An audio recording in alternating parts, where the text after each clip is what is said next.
PC Quest has entered its 35th year, and we will take a trip down the memory lane of technology for these 35 years. More importantly, we will take a peek into the future. We will be interacting with the virtual who's who of the IT industry. But more importantly, we will look forward to memories from our readers down the ages in terms of tweets, letters, anecdotes, and the like. We are doing regular features on PCQ 35 years, and we will come out with a special collector's edition where industry and technology stalwarts will talk of important past milestones and gaze into the crystal ball of the future. We will top it all with a special event sometime in June 2022. Today, it is difficult to imagine what India was way back in 1987. It was still a few years away from liberalization and in a socialist kind of closed market frame of mind. The personal computer had just come and promised so much, and it had its fears. There was no World Wide Web.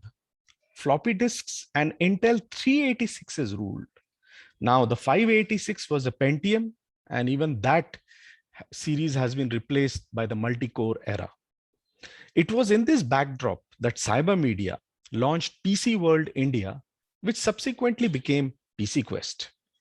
We were a pioneer in 1987, guiding the readers on how to buy PCs and use its ecosystem, which was a bit overwhelming for the average user at that time. We championed buying guides, shootouts, reviews regularly, giving useful tips to our readers. We guided the industry in all issues related to technology, while all the tech experts of the era wrote regularly for us. Now, before the World Wide Web and social media, there was the bulletin board system, or BBS, where people from all over the world could message each other. PC Quest was active and pushed BBS. We launched PC Quest Labs in the 1990s, quite a novel idea at that time.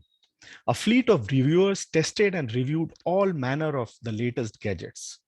This was looked forward to by consumers, Indian experts, industry experts, and even government officials looking to buy software and hardware for their departments. We were the first magazine in India, indeed one of the selected few in the world, to come out with CDs bundled with our magazines that were rich with software, applications, and information of all kinds. We soon upgraded to DVDs and in fact became market makers. Suddenly there were so many CDs and not enough CD players to read them.